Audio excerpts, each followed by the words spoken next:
దేవుని బిడ్డలారా, క్రైస్తవ జీవితంలో అనేకమైన అనుభవాలు, లక్షణాలు అనేటువంటివి ఉంటాయి.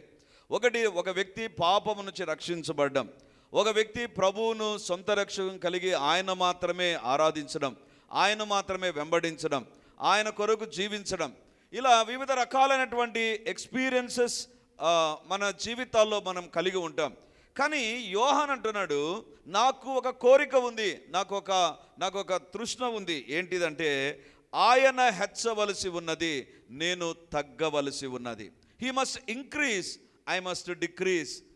దేవుని బిడ్డలారా, ఈ యొక్క లక్షణమే మన జీవితాల్లో మనకు ఆశీర్వాదాలు తీసుకొని వస్తుంది. చాలా సందర్భాలలో మనం ఏమనుకుంటామంటే, ఎందుకు నా జీవితంలో ఆశీర్వాదాలు లేవు, ఎందుకు నా కుటుంబంలో చాలా డిస్టర్బెన్స్ ఉన్నాయి, ఎందుకు నా జీవితంలో దేవుడు ఆశించినటువంటి వాగ్దానాల నెరవేర్పు లేకుండా పోతుంది. దేవుని బిడ్డలారా, వెరీ సింపుల్ రీజన్. ఈరోజు ఒక కారణాన్ని దేవుడు మన ఎదుట ఉంచాలని కోరుతున్నాడు. ఏంటంటే ఆయన హెచ్చవలసి ఉన్నది. ఎక్కడ దేవుడు హెచ్చించబడాలనో అక్కడ దేవుడు హెచ్చించబడుతూనే ఉండాలి అండి, హెచ్చించబడుతూనే ఉండాలి. యోహాన్ అంటున్నాడు, ఆయన హెచ్చవలసి ఉన్నది, ఆయన హెచ్చవలసి ఉన్నది. తెలుగు బైబిల్లో అయితే హెచ్చవలసి ఉన్నది అని ఉంది. ఇంగ్లీష్ బైబిల్లో చూస్తే హీ మస్ట్ ఇంక్రీజ్, ఆయన ఖచ్చితంగా హెచ్చించబడాలి, ఖచ్చితంగా హెచ్చించబడాలి. అంటే దాని అర్థం ఏంటంటే, ఖచ్చితంగా దేవుడు మన జీవితాల్లో హెచ్చించబడకపోతే మన జీవితాల్లో ఖచ్చితంగా రావాల్సిన దీవెనలు రాకుండా పోతాయి. దేవుని బిడ్డలారా, అసలు దేవుడు హెచ్చించబడవలసింది అంటే ఏంటిది? అంటే దేవునికి ఒక పెద్ద స్టేజ్ కట్టాలనా, లేకపోతే ఒక పర్వతం పైన దేవుని ఉంచాలనా, లేకపోతే ఏంటి? ఆయన హెచ్చవలసి ఉన్నది అంటే అర్థం ఏంటిది? ఎందుకు ఆ భాగాన్ని యోహాను భక్తుడు వివరిస్తూ ఉంటున్నాడు? కారణం ఏంటిది అంటే, దేవుడి యొక్క బిడ్డ దేవుని హెచ్చించవలసిన బిడ్డగా ఉన్నాడు. అంటే మన జీవితాల్లో అనేకమైన పనులు మనం రోజు చేస్తూ ఉంటాం, కానీ దేవుడు కోరుకునేటువంటిది ఏంటంటే, నేను హెచ్చించబడాలి, నేను హెచ్చించబడాలి. ఎవరి ద్వారా? దేవుని ద్వారా హెచ్చించబడండి, దేవుడు నీ ద్వారా హెచ్చించబడాలని కోరుతాడు. అందుకే యోహాన్ అంటున్నాడు, ఆయన హెచ్చవలసి ఉన్నది. He alone must be increased, ఆయన మాత్రమే హెచ్చవలసి ఉన్నది, నేను తగ్గవలసి ఉన్నది. అంటే చాలా సందర్భాల్లో దేవుడు హెచ్చించబడవలసిన విషయంలో మనమేమైనా హెచ్చించబడుతున్నామేమో, లేకపోతే మనము తగ్గవలసిన పరిస్థితుల్లో దేవుని తగ్గించేస్తున్నామేమో. సో ఈరోజు దేవుని యొక్క వాక్యంలో దేవుడు హెచ్చవలసి ఉన్నది అంటే ఏంటిది, అసలు ఏ విషయాల్లో దేవుని మనం హెచ్చించాలి, దేవుని హెచ్చిస్తే మనకు కలిగేటువంటి దీవెనలు ఏంటో ఈరోజు దేవుని యొక్క వాక్యంలో నుండి మనం చూడబోతుంటున్నాం. అంటే ఒక రకంగా చెప్పాలంటే యోహాను జీవితము ఒక ఆశీర్వాదకరమైన జీవితం అండి, సవాలుతో కూడినటువంటి జీవితం. లేకపోతే యోహాను లాంటి పరిచర్య ఎవరు జరిగించలేదు. మారు మనసును మొదటిసారిగా ప్రకటించిన వ్యక్తి, పాప క్షమాపణ నిమిత్తమై బాప్తీసాన్ని అందించినటువంటి వ్యక్తి, తండ్రుల హృదయాలను కుమారుల వైపు, కుమారుల హృదయాలను తండ్రుల వైపు తిప్పేటువంటి గొప్ప అభిషేకాన్ని కలిగినటువంటి వ్యక్తి. అంత మాత్రమే కాదు, యేసు ప్రభుకు బాప్తీసం ఇచ్చినటువంటి వ్యక్తి, యేసు ప్రభు పైకి పరిశుద్ధాత్మ దేవుడు దిగి రావడం చూచినటువంటి వ్యక్తి, యేసు ప్రభు బాప్తీసం ఇస్తూ ఉండగా పరలోకం నుండి తండ్రి అయిన దేవుని యొక్క స్వరము విన్నటువంటి వ్యక్తి, యోహాను ప్రత్యేకంగా జీవించినటువంటి వ్యక్తి అండి. ఇవన్నీ ఎందుకు వచ్చేసాయి యోహాను నీ జీవితంలో అంటే, యోహాను ఇప్పుడు సీక్రెట్ చెప్తున్నాడు, ఆయన హెచ్చవలసి ఉన్నది. దేవుని బిడ్డలారా, ఎప్పుడైతే దేవుడు మన జీవితాల్లో హెచ్చించబడతాడో అప్పుడే మన జీవితాల్లో రావాల్సిన ఆశీర్వాదాలు మనం పొందగలం, అప్పుడే మనం దీవించబడవలసిన విధానంలో దీవించబడగలం. ఎప్పుడైతే దేవుని స్థానంలోనికి మెల్లిగా మనిషి వస్తాడో, లేకపోతే దేవుని స్థానానికి మెల్లిగా మనము ఆక్రమించడం ప్రారంభిస్తామో, లేకపోతే దేవుని యొక్క విలువను దేవునికి ఇవ్వకుండా మన జీవితాలు ఎప్పుడైతే మారిపోతాయో అప్పుడు మనము మన జీవితాల్లో పొందుకోవలసిన దీవెనలు పొందలేం. యోహాను అంటున్నాడు, ఆయన హెచ్చవలసి ఉన్నది. యోహాను, దేవుడు హెచ్చవలసి ఉందంటే ఏంటి, నీ అర్థం ఏంటిది? చాలా సందర్భాల్లో దేవుడు హెచ్చించాలి అంటే వేరొకరు చెప్పింది మనం విని దానికి యోహానుకు లింక్ చేస్తామండి. అసలు యోహానే ఏం చెప్పాడు దేవుడు హెచ్చించాలి అంటే? 3 విషయాలు చెప్పాడండి. ఆ 3 విషయాలను మీదట నేను ఉంచాలని కోరుతున్నా. ఇందాక మనం చదువుకున్నటువంటిది 30వ వచనం కదా, ఆయన హెచ్చవలసి ఉన్నది, నేను తగ్గవలసి ఉన్నది. ఇప్పుడు ఏ రకంగా దేవుని హెచ్చించాలి? ఇక్కడ అంటున్నాడు, దేవుడు హెచ్చవలసి ఉన్నది అంటే ఏంటి అంటే, దేవుని ద్వారానే మనిషి పొందుకుంటాడు ఏదైనా. దేవుని ద్వారానే అందుకంటున్నాడు, పరలోకం నుండి అనుగ్రహింపబడితేనే కానీ ఎవడును ఏమియు పొందనేరడు. అంటే యోహాను ఎక్కడికి మన దృష్టిని మరలుస్తుంటున్నాడంటే, దేవుడు హెచ్చవలసి ఉన్నది అంటే లుక్ ఎట్ హిస్ హ్యాండ్, ఆయన చెయ్యిని చూడండి, ఆయన ఇచ్చేటువంటి హస్తాన్ని చూడండి. ఆయన హీఈస్ ఎ గివర్, ఆయన ఇస్తాడు, ఆయనలాగా ఇచ్చేవాడు ఎవరు లేరు. ఆయనే ఏదైనా మనిషికి ఇవ్వవలసినటువంటి వ్యక్తి. అది దేవుడు యొక్క సేవకుడైనటువంటి యోహాను చెప్తున్నాడు. ఆయన హెచ్చవలసి ఉంది అంటే ఆయనే ఇచ్చాడు, ఆయనకు రావాల్సిన మహిమ ఆయనకే చెల్లాలి. అంటే దేవుని బిడ్డలారా, మన జీవితంలో మనకు ఆయుష్ ఉందా ఈరోజు? మనకు ఆరోగ్యం ఉందా ఈరోజు?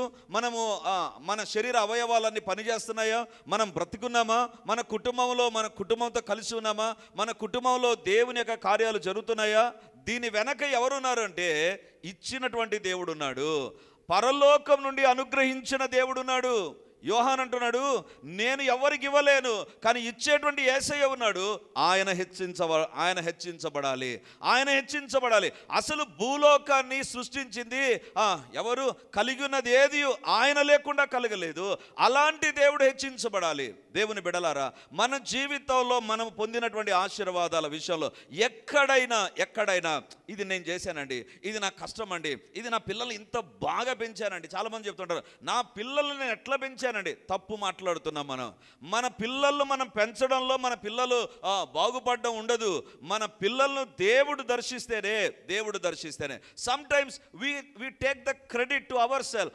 మనకు దాన్ని ఆధిక్యతను ఆశీర్వాదాలు మనం తీసుకోవడం ప్రారంభిస్తూ ఉంటాం. ఇక్కడ యోహాన్ అంటున్నాడు, ఆయన ఎలాగ హెచ్చించబడాలి అంటే పరలోకం నుండి అనుగ్రహించే దేవుడు.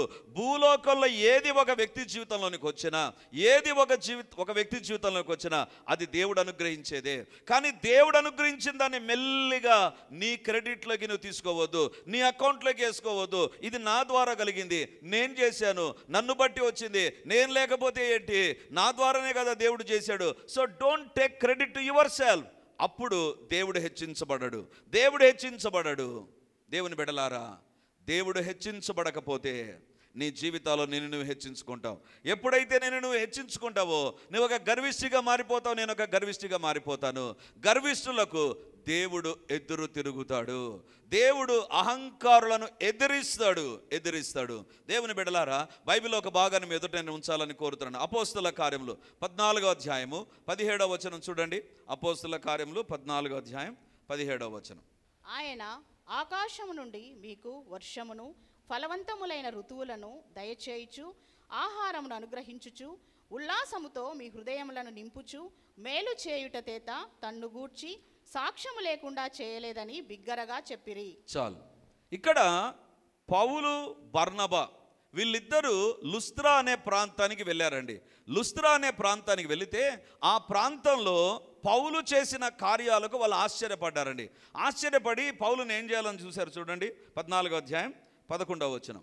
జన సమూహములో పౌలు చేసిన దానిని చూచి లుకయోనియా భాషలో దేవతలు మనుష్య రూపము తాల్చి మన యొద్దకు దిగి వచ్చి ఉన్నారని కేకలు వేసి బర్నబాకు ద్యుపతి అనియు పౌలు ముఖ్య ప్రసంగి అయినందున అతనికి హెర్మే అనియు పేరు పెట్టిరి. చాలు. అక్కడ ఉన్నటువంటి ప్రజలు దేవుడు చేసిన కార్యాలను చూచి వాళ్ళు ఏమంటున్నారంటే, పౌలు చేసిన దానిని చూచి లుకోనియా భాషలో ఏమంటున్నారంటే, దేవతలు మనుష్య రూపము దాల్చి ఉన్నారు. మనిషి కాదు పౌలు, బర్నబా మనిషి కాదు, వీళ్ళు దేవతల రూపంలో ఉన్నటువంటి మనుషులు అని వాళ్ళు ఏం చేశారంటే వాళ్ళు పేర్లు పెట్టారంట. దేవుని పేర్లు దేవుడు పెట్టుకుంటాడండి. కానీ ఇక్కడ విచిత్రం ఏంటంటే మనిషి దేవునికి పేరు పెడుతుంటున్నాడు. నా దేవుడు నాకు ఈ రకమైనటువంటి పేరు కలిగిన వ్యక్తిగా ఉండాలని.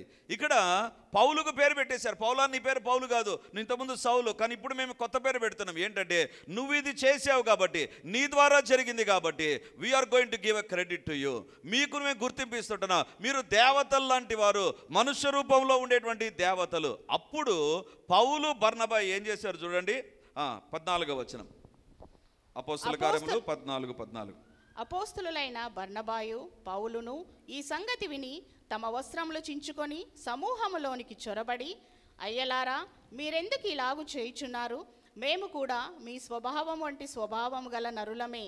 మీరు ఈ వ్యర్థమైన వాటిని విడిచిపెట్టి ఆకాశమును భూమిని సముద్రమును వాటిలో ఉండు సమస్తమును సృజించిన జీవము గల దేవుని వైపు తిరగవలెనని మీకు సువార్త ప్రకటించుచున్నాము. చాలు. దేవుని బిడ్డలారా, ఈరోజు దేవుడు ఈ పౌలు బర్నబాలు ఏ రకంగా స్పందించారు, వాళ్ళకు ఒక అవకాశం వచ్చిందండి. ప్రజలందరూ చూసి, అయ్యా మీరు ఒక దేవత, మీరు ఒక ఉన్నతమైన వ్యక్తులు, మీకంటూ ప్రత్యేకమైన లక్షణాలు ఉన్నాయి, మీ ద్వారా కార్యాలు జరిగాయి అని వాళ్ళను గుర్తించి వాళ్ళకు పేర్లు పెడుతున్నప్పుడు పౌలు బర్నబా వస్త్రాలు చింపుకున్నారంటండి.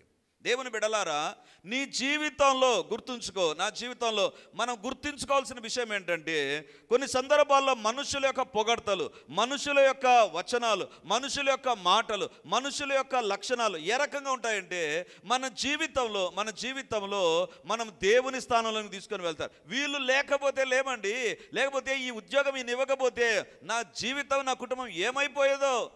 అసలు ఆయనకు నీకు ఉద్యోగం ఇప్పించాలనే ప్రేరేపణ కలిగించిందే దేవుడు.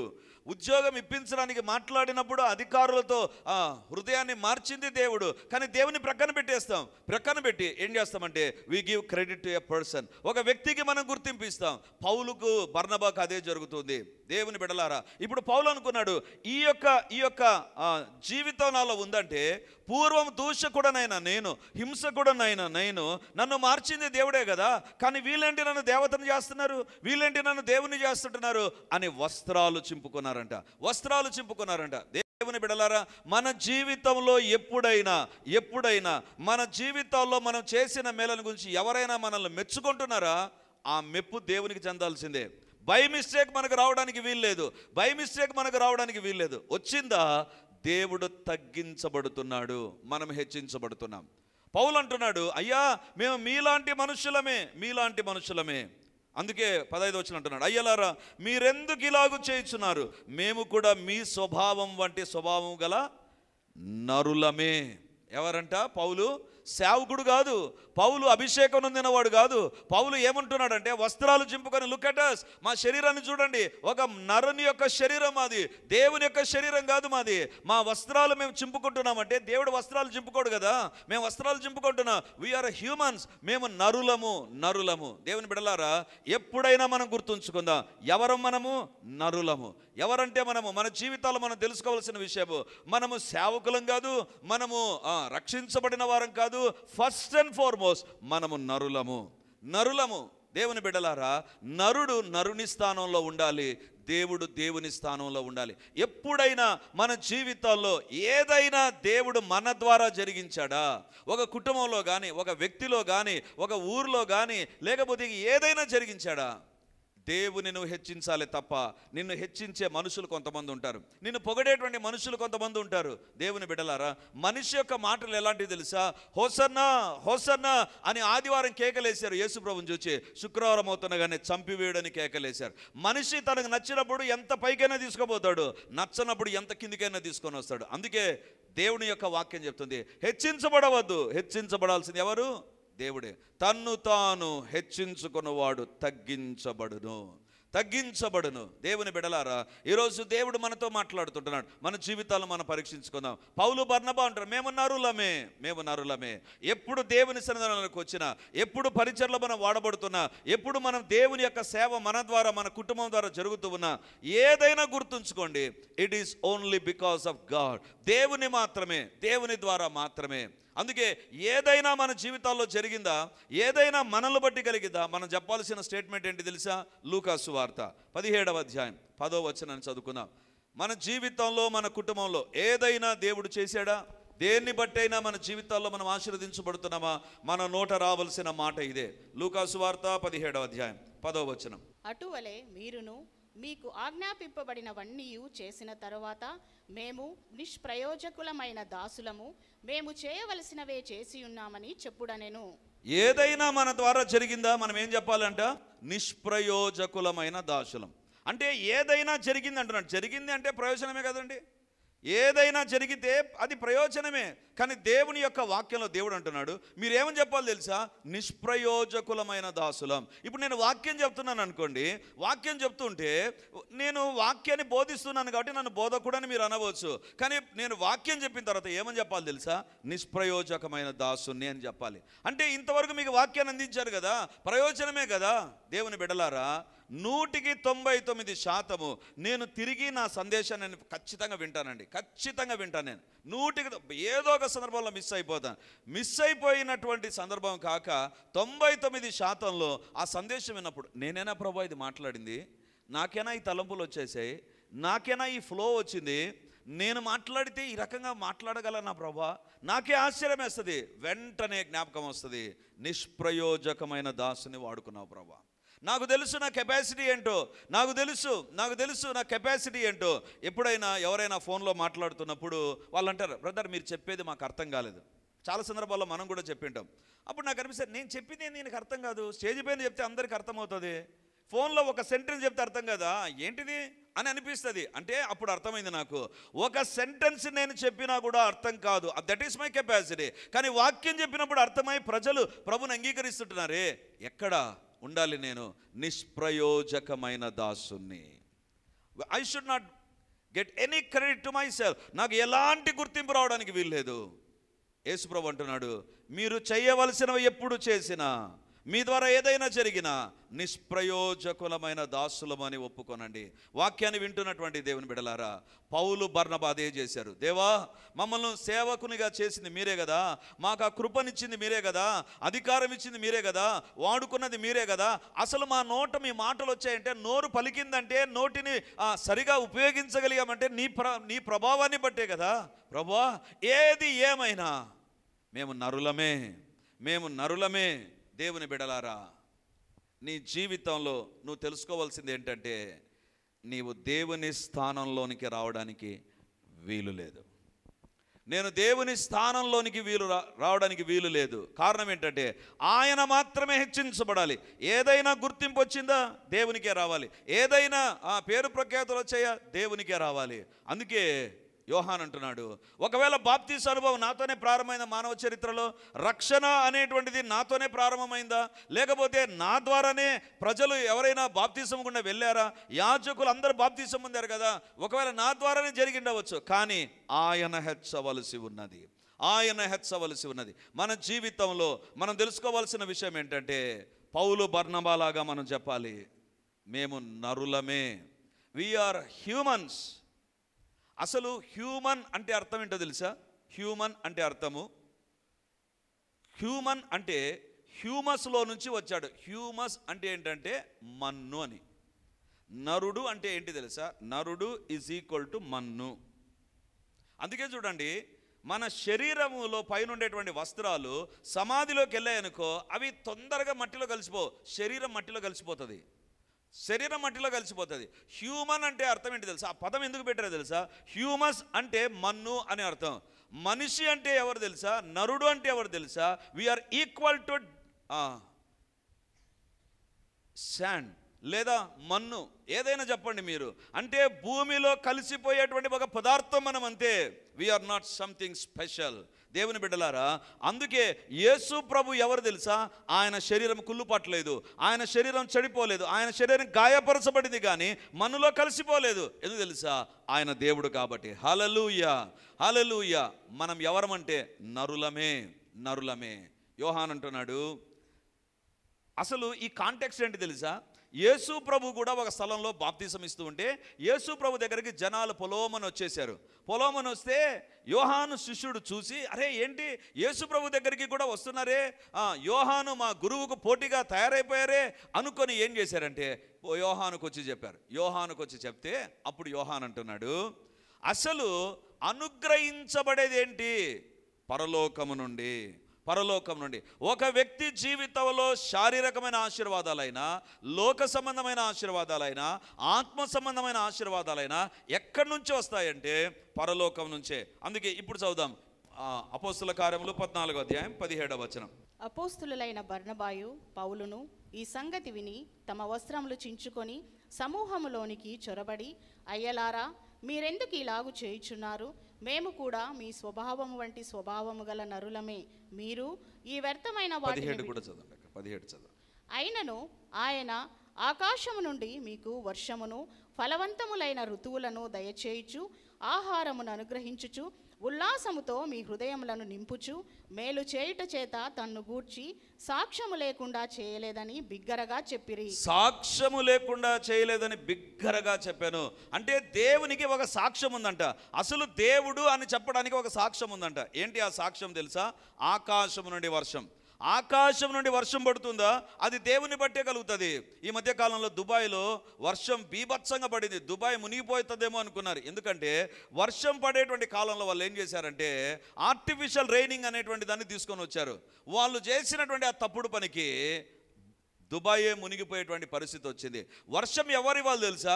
దేవుడు ఇవ్వాలి, దేవుడు ఇవ్వాలి. అందుకే పౌలు బర్నబా ఏమంటున్నారంటే ఆకాశం నుండి మీకు వర్షమును ఫలవంతమైన ఋతువులను దయచేయచ్చు, ఆహారమును అనుగ్రహించవచ్చు. ఈరోజు ఉదయాన్నే ఏదైనా తిన్నావా?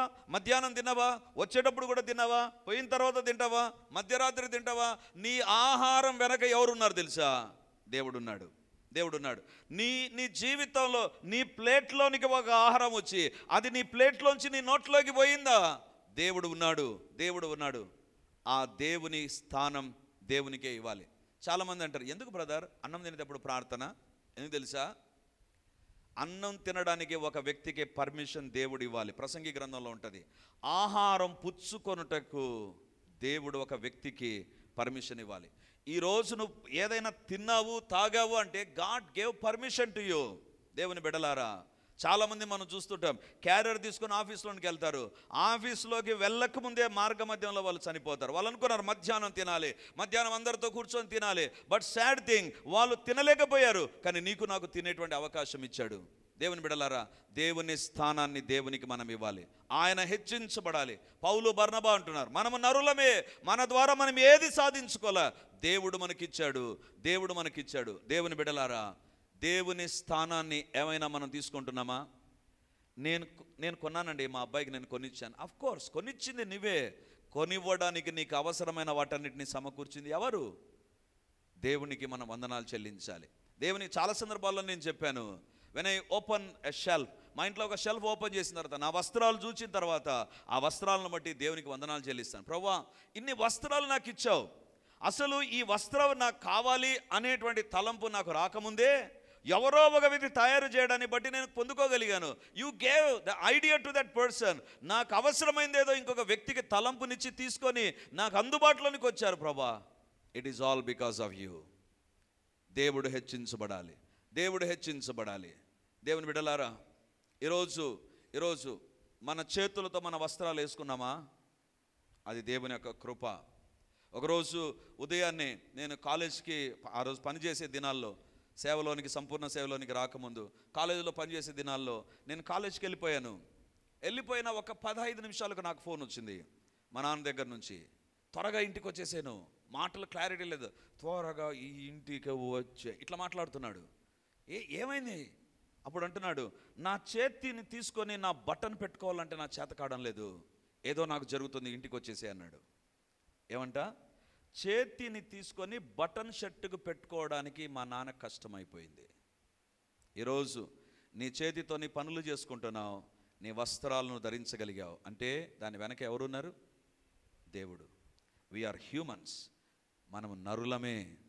కానీ నరునిగా మనం కొన్ని సందర్భాల్లో దేవుని స్థానంలోనికి తెలియకనే వచ్చేస్తాం.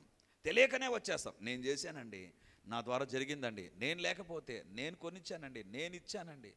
Never to say that. దేవుని బిడ్డలారా, పౌలు బర్నబాను చూసి అందరు అన్నారు, వీళ్ళు దేవతల్లాగా ఉన్నారు, వీళ్ళకి పేర్లు పెట్టేస్తాం, వీళ్ళని మనం పూజిద్దాం. బట్టలు చింపుకొని వాళ్ళు అన్నటువంటి మాట నరులమే. ఈరోజు ప్రభు మనతో మాట్లాడుతుండగా ఎక్కడైనా దేవుడు ఇచ్చినటువంటి మేలను మన క్రెడిట్లోనికి మనం తీసుకొని ఏమన్నా చెప్తున్నామా? అది మనకు దూరమగునుగాక. మనము నరులమే, అది మొదటిది. ఎందుకు దేవుడు హెచ్చించబడాలి అంటే పరలోకం నుండి ఆయన మనకు అనుగ్రహిస్తాడు కాబట్టే అన్నీ ఇస్తాడు. అంటే ఆకాశంలో ఉండేటువంటి ఋతువులు మొదలుకొని భూమి పైన నీ ప్లేట్లో ఉండేటువంటి అన్నం నీ నోట్లోనికి వచ్చి నీ నోట్లో ఉండేటువంటిది నీ కడుపులోనికి వెళ్ళి అరిగి నీకు బలాన్ని, శక్తిని, ఆరోగ్యాన్ని దయచేయబడుతుందంటే దాన్ని వెనక దేవుడు ఉన్నాడు, దాని వెనక దేవుడు ఉన్నాడు. దేవుని బిడ్డలారా, ఆయన హెచ్చవలసి ఉన్నది. He alone must be increased. ఆయన మాత్రమే హెచ్చవలసి ఉన్నది. రెండవదిగా ఎందుకు ఆయన హెచ్చించబడాలి? ఇందాక 37వ వచనం చదువుకున్నాం. యోహాను సువార్త 3వ అధ్యాయం 27వ వచనం చదువుకున్నాం. ఇప్పుడు 28వ వచనం చదువుకున్నాం. నేను క్రీస్తును కాననియు ఆయన కంటే ముందుగా పంపబడిన వాడనే అనియు చెప్పినట్టు మీరే నాకు సాక్షులు. ఎందుకు హెచ్చించబడాలి దేవుడు అంటే, ఎందుకు దేవుడు హెచ్చించబడాలి అంటే ఇక్కడ రెండవ కారణాన్ని చెప్తున్నాడు. నేను క్రీస్తును కాననియు ఆయన కంటే ముందుగా పంపబడిన వాడనే అనియు చెప్పినట్టు మీరే నాకు సాక్షులు. ఇక్కడ యోహాను చెప్పేటువంటి మాట ఏంటంటే, నేనెవరో నాకు తెలుసు, నేను యోహానునే, నేను క్రీస్తును కాను. అంటే మొట్టమొదటిగా నీ దేవుడు వేరు, నీవు వేరు. అది మనము నరులము, ఆయన దేవుడు, ఆయన ఋతువులను, ఆశీర్వాదాలను అనుగ్రహించే దేవుడు. రెండవదిగా యోహాను అంటున్నాడు, ఆయన హెచ్చవలసింది ఎందుకు తెలుసా? నేనెవరో నాకు తెలుసు అంటున్నాడు. నేనెవరో, నేను క్రీస్తును కాననియు ఆయన కంటే ముందుగా పంపబడిన వాడననియు చెప్పినట్టు మీరే నాకు సాక్షులు. అంటే యోహాను చెప్పేటువంటి రెండవ విషయం ఏంటి తెలుసా? దేవుని హెచ్చించాలి అంటే you must know about your self. నీ గురించి నీకు తెలియాలి. ఫస్ట్ దేవుడు ఎవరో తెలుస్తుంది. ఎవరు దేవుడు? దేవుడు ఆకాశాన్ని, అందులోని సమస్తాన్ని, ఋతువులను, నీకు అవసరమైన ఆహారాన్ని పరలోకం నుండి అనుగ్రహించే దేవుడు. రెండవదిగా నీవెవరో నీకు తెలియాలి. ఎవరు? యోహాను, నీవెవరు? స్త్రీలు కనిన వారిలో గొప్పవాడవా? కాదు, నేను పంపబడిన వాడను, నేను క్రీస్తును కాను, నేను మెస్సియాను కాను, నేను ఆయనను గురించి ముందుగా వచ్చి ఆయన త్రోవను సరళం చేసే వ్యక్తి. I know who I am. నేనెవరో నాకు తెలుసు. దేవుని బిడలారా, నీవు దేవుని స్థానంలో ఉంచాలి అంటే నీకు తెలియాల్సింది ఒకటి ఉంది. నీవెవరవో నీకు తెలియాలి. హల్లెలూయా, హల్లెలూయా. గొప్ప దేవానికి వందనాలు, రాజాది రాజా మీకు స్తోత్రాలు, అద్వితీయ సత్య దేవానికి వందనాలు, మహాగణుడమైనటువంటి తండ్రి మీకు స్తోత్రాలు ప్రభా. వేల్పులలో నీ వంటి వారు ఎవరు లేరు ప్రభా. స్తుతి కీర్తనలు బట్టి నీ ఒక్కడవే పూజనీయుడవు నాయనా. నీకు వందనాలు, నీకు స్తోత్రాలు ప్రభా. అసమానుడవు, సమీపింపరాని తేజస్సులో నివసిస్తూ అమరత్వం కలిగినటువంటి దేవుడవు ప్రభా. నరులకు దేవునికి మధ్యవర్తివి నీవు మాత్రమే యేసయ్యా. తండ్రి మీకు వందనాలు, వందనాలు తండ్రి.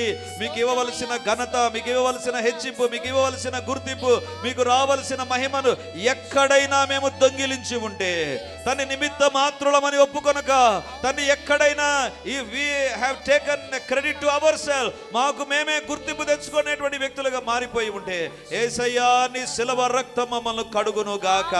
నీ శిలువ రక్తం మాలో ఉండేటువంటి గర్వాన్ని తొలగించును గాక, అహమును తొలగించును గాక, వేషధారణ జీవితాన్ని తొలగించును గాక, హెచ్చించుకునే జీవితాన్ని తొలగించును గాక, మాలో తగ్గింపు కలుగును గాక. దేవా, మేము మమ్మల్ని హెచ్చించుకున్న వ్యక్తులుగా ఎదుట కనబడ్డాము కాబట్టి ఈరోజు మాట్లాడారు ప్రభా. ఎక్కడ, ఏ విషయాల్లో, ఎందును బట్టి, ఎన్నిసార్లు మమ్మల్ని మేము హెచ్చించుకున్నామో మాకు తెలుసు, మీకు తెలుసు ప్రభా. ఒకవేళ మేము మర్చిపోయినా క్షుణ్ణంగా మీరు ఎరిగినటువంటి దేవుడు దేవా, మమ్మల్ని క్షమించండి. నీ శిలువ రక్తం మమ్మల్ని కడుగునుగాక, నీ శిలువ రక్తం మా గర్వమును కడుగునుగాక, మా అహమును కడుగునుగాక. దేవా దర్శించండి ప్రభా, దర్శించండి ప్రభా, దర్శించండి. నీ శిలువ రక్తమే మమ్మల్ని శుద్ధి చేయునుగాక, శుద్ధి చేయునుగాక, శుద్ధి చేయునుగాక, శుద్ధి చేయునుగాక. నాయన మీకే స్తోత్రాలు తండ్రి, మీకే వందనాలు తండ్రి. ఈ యొక్క పరిచర్ను తమ ప్రార్థనల ద్వారా, కానుకల ద్వారా ఎంతమంది సపోర్ట్ చేస్తున్నారో వారొక్కొక్కరిని మీరు దీవించి ఆశీర్వదించి మహిమను పొందుమని యేసయ్య నామమందు ప్రార్థించి అడిగి పొంది ఉంటున్నాము తండ్రి. అందరం చెప్దాం గట్టిగా, amen, amen. Praise the lord. యేసుక్రీస్తు పరిశుద్ధ నామందు ఈ యొక్క విమోచన గడి అనే టీవీ కార్యక్రమాన్ని వీక్షిస్తున్నటువంటి దేవుని బిడ్డలారా, మీ ఒక్కొక్కరికి నా హృదయపూర్వకమైనటువంటి వందనాలు, శుభములు, ప్రార్థనలు తెలియజేస్తున్నాను. దేవుని యొక్క ఉచితమైన కృపను బట్టి ప్రతి ఆదివారం ఉదయం 9:30 గంటలకు మొదటి ఆరాధన రెడీమర్ చర్చిలో జరుగుతూ ఉంది. వందలాది మంది ప్రజలు హాజరై దేవుని దీవెనలు పొందుతుంటున్నారు. మీరు కడప చుట్టూ ఉండేటువంటి గ్రామాల్లో ఉండేటువంటి వారైతే, సమీపాన ఉండేటువంటి వారైతే ఆదివార ఆరాధనకు తప్పకుండా హాజరై దేవుని దీవెనలు మీరు పొందాలని కోరుతుంటున్నాను. మీకోసం ప్రత్యేకంగా దేవుని యొక్క సందేశం, ప్రత్యేకమైన ప్రార్థనలు, వ్యక్తిగతంగా మిమ్మల్ని కలుసుకొని మీ గురించిన విషయాలు తెలుసుకొని ప్రార్థించాలని మేము సిద్ధంగా ఉన్నాం. కాబట్టి ఈ యొక్క రెడీమర్ చర్చ్ కడప నడిబొడ్డున ఉండేటువంటి కోట్రేడి సర్కిల్ దగ్గర నారాయణ కాలేజ్ ఎదురుగా ఉండేటువంటి ఇంతకుముందు ఉన్నటువంటి స్టార్ థియేటర్లో ఇప్పుడు జరుగుతూ ఉంది. కాబట్టి తప్పకుండా ఇతర ప్రాంతాల నుంచి వచ్చే వారికి కూడా బస్ ఫెసిలిటీ కూడా చాలా దగ్గరగానే ఉంటుంది. కాబట్టి తప్పకుండా మీరు మీ కుటుంబాలు హాజరై ఈ వాక్యపు దీవెనలు, ప్రార్థనా శక్తిని, దేవుని యొక్క అద్భుతమైనటువంటి సన్నిధిని ప్రతి ఆదివారం ఉదయం 9:30కు జరిగేటువంటి ఆరాధనలో హాజరై దేవుని దీవెనలు పొందాలని కోరుతూ ఉన్నాను. సాయంత్రం 7 గంటలకు కూడా 2వ ఆరాధన ఉంటుంది. తప్పకుండా ఈ 2 ఆరాధనలకు మీరు హాజరై దేవుని దీవెనలు పొందాలని కోరుతూ ఉంటున్నాను. మరిన్ని వివరాలకు ఈ కింద కనబడుతున్నటువంటి నంబర్ 9885669572 లేదా 9440407722కు మీరు కాల్ చేసి వివరాలు తెలుసుకోవాల్సిందిగా కోరుతున్నాను. God bless you.